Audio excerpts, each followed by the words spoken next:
Halo semuanya, jumpa lagi dalam MBC Channel. Hari ini kita akan belajar tentang interaksi makhluk hidup dengan lingkungannya. Kita mulai ya. Setiap makhluk hidup memerlukan lingkungan tertentu sebagai tempat hidupnya. Tempat hidup ini dinamakan habitat. Di dalam topik ini, yang akan kita belajar yang pertama, apa itu lingkungan? Yang kedua, interaksi dalam ekosistem.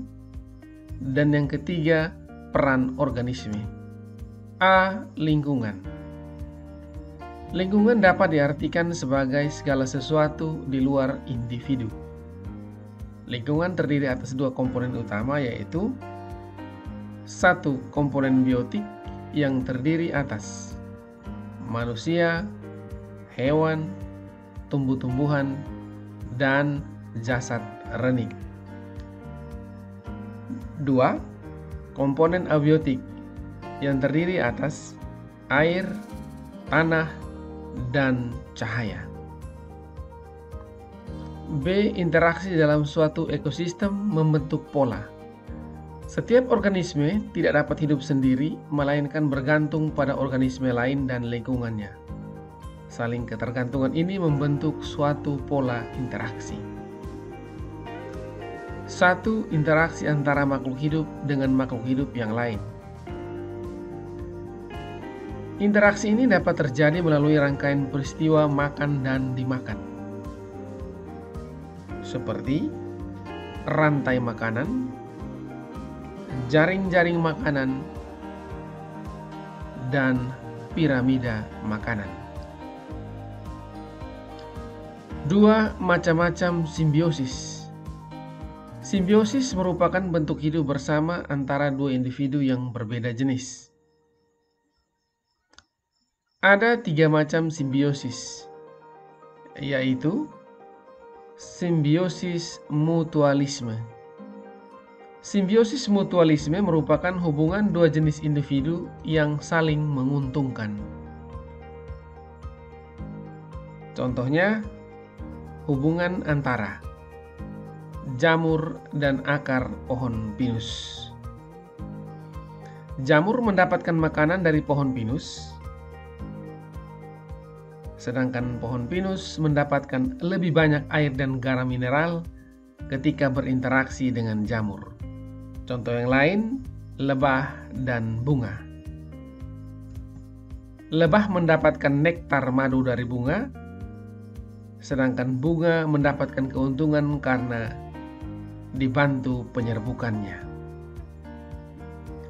Ini adalah contoh-contoh simbiosis mutualisme, hubungan dua jenis individu yang saling menguntungkan.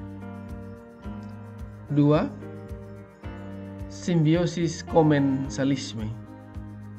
Simbiosis komensalisme merupakan hubungan interaksi dua jenis individu yang memberikan keuntungan kepada salah satu pihak, tetapi pihak lain tidak mendapatkan kerugian.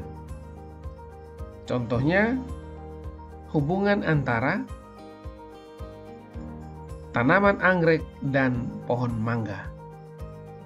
Di sini anggrek mendapatkan keuntungan berupa tempat hidup, sedangkan pohon mangga tidak mengalami kerugian, tidak pula mendapatkan keuntungan. Contoh yang kedua, hubungan antara ikan remora dan ikan hiu. Ikan remora mendapatkan keuntungan berupa sisa-sisa makanan dari ikan hiu, juga terlindung dari predator, sedangkan ikan hiu tidak untung, tidak pula mendapat kerugian. Hubungan ini disebut simbiosis komensalisme. Ada pihak yang untung, tapi ada pihak yang tidak dirugikan atau diuntungkan. Simbiosis yang ketiga adalah simbiosis parasitisme. Simbiosis ini merupakan hubungan dua jenis individu yang memberikan keuntungan kepada salah satu pihak, namun sayangnya pihak yang lain mendapat kerugian.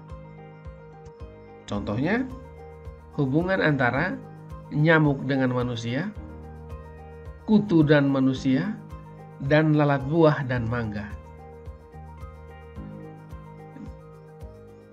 Tentu saja hal-hal ini sering kamu jumpai dalam kehidupan sehari-hari. Nyamuk untung, manusia rugi. Kutu untung, kepala yang rugi. Lalat untung, buah yang rugi. Ada pihak atau individu yang diuntungkan, sedangkan pihak yang lain mengalami kerugian. Peran organisme berdasarkan kemampuan menyusun makanan. Peran-peran ini dibagi menjadi dua, yaitu organisme autotrof dan organisme heterotrof.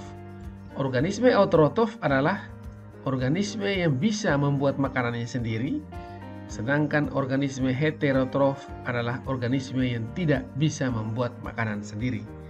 Kita tahu bahwa organisme autotrof hanyalah tumbuhan. Berdasarkan jenis makanannya, organisme heterotrof dibagi menjadi organisme yang memakan rumput, biasa disebut herbivora.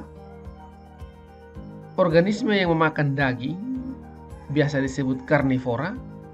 Dan organisme yang memakan segala macam, biasa disebut omnivora. Manusia termasuk omnivora. Terima kasih sudah menonton. Salam satu hati. Sampai jumpa di video berikutnya.